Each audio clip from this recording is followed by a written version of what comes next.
Hiya, so I beat a lot of hard Celeste maps, too many even to really make a video on all of them. So I decided to just compile some of my more recent hard room clears into a single video. But I'm not just gonna show you the clear, I'll also be explaining all of them, breaking down how all the tech and mechanics work and what makes these rooms so difficult. Kinda like my 2K3 explained video if you've watched that. So don't forget to subscribe if you would like to see more of this kind of video, and enjoy!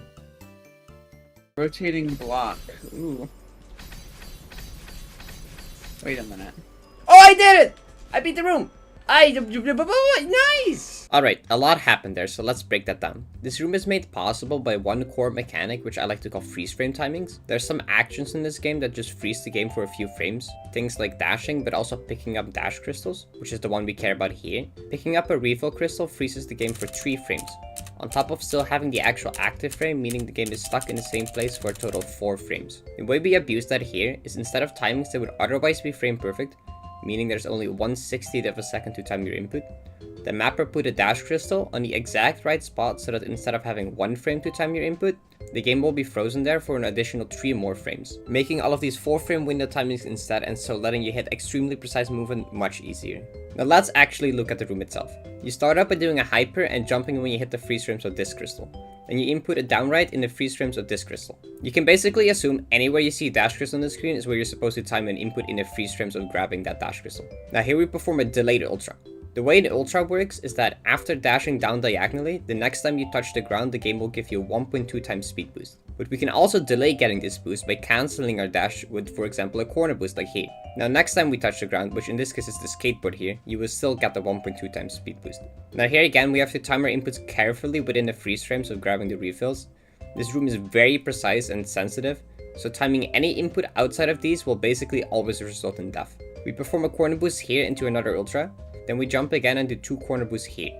Though you have to be careful to keep holding down jump through all of it to maintain maximum height. So that's why I use 2 jump buttons here. One for the first corner boost that I keep held down while using my other jump button for the next corner boost. Then we do another delayed ultra just like at the start of the room, then one final ultra and buffered crouch jump from the skateboard to Neum through the final corridor of spinners. Which in this entire corridor everything is pixel perfect, so if you even mistimed one single input before this, you will always die here. And the very last spinner you clip through completely since you move so fast that it hasn't fully loaded yet. So now that you understand a bit better what's going on, I'll show it one more time at full speed. Rotating block. Ooh. Wait a minute. Oh, I did it! I beat the room! Nice! Alright, so let's move on to something a little less claustrophobic. Oh, you need to like press dash for the cobweb to work, right? That is how that works.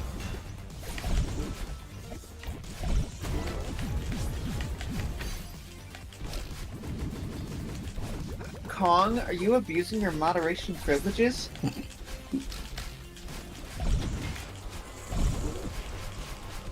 Oh wait, no, I see where message deleted, it's fine.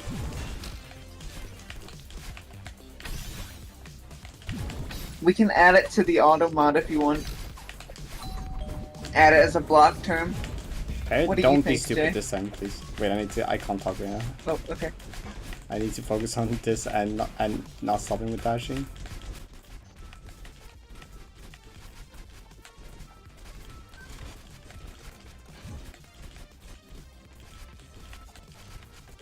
Oh, dear.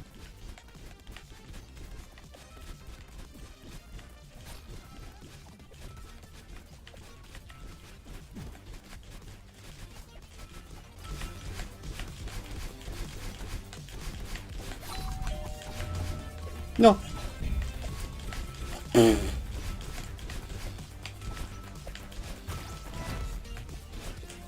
Oh my god, yay! Okay.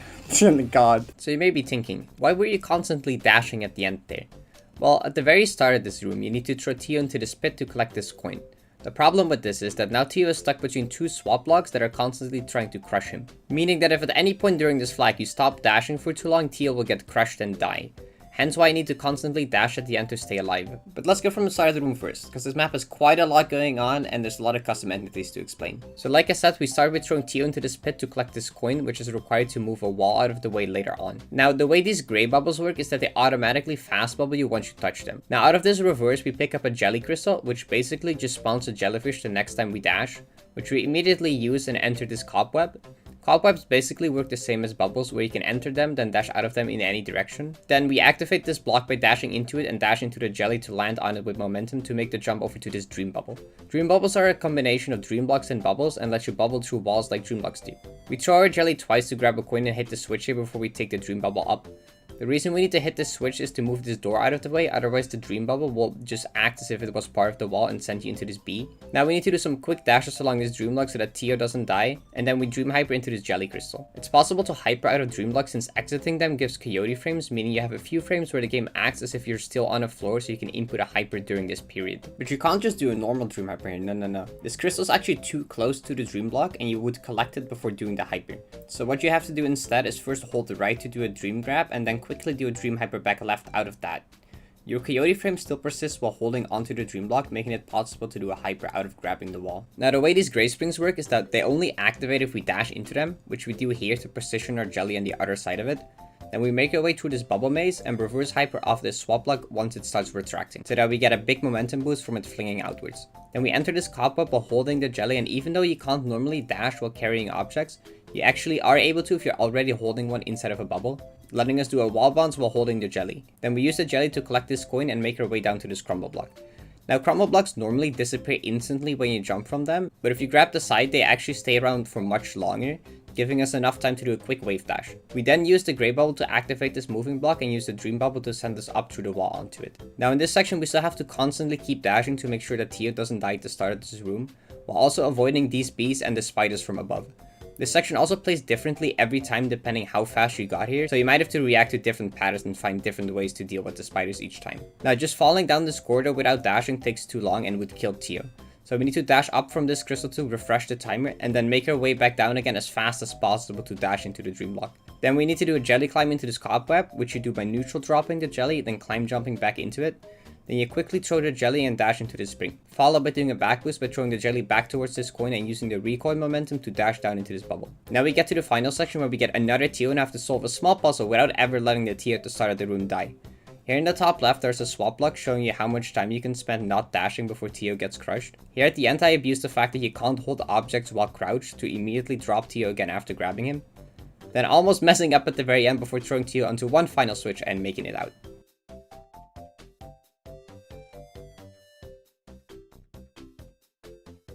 Alright, that was a lot. Let's go to something a little less long.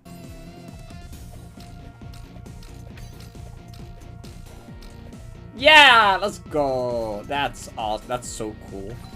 That's so cool. Alright, 99 times. Tartarus! Okay, so there isn't that much to explain here, but there's still some things that I can go over. What we are doing here is a Tio climb, but with two Tios at the same time. You can climb up walls while holding Tio by dropping him right after you start moving down. Then quickly climb jumping back into him, though if you do it too early or too slow, you will end up grabbing Tio instead of the wall. Now in this room, it's possible to do it with two Tios at the same time using the springs. Meaning we have to climb jump into Tio, very quickly face left, then throw him again, then turn back right and climb jump into the next Tio and repeat.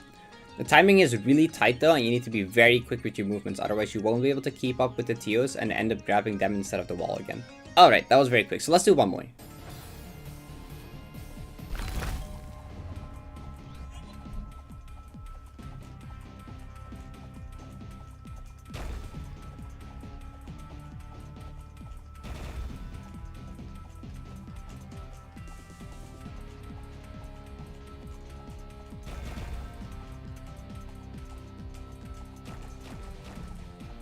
Yes! Let's go!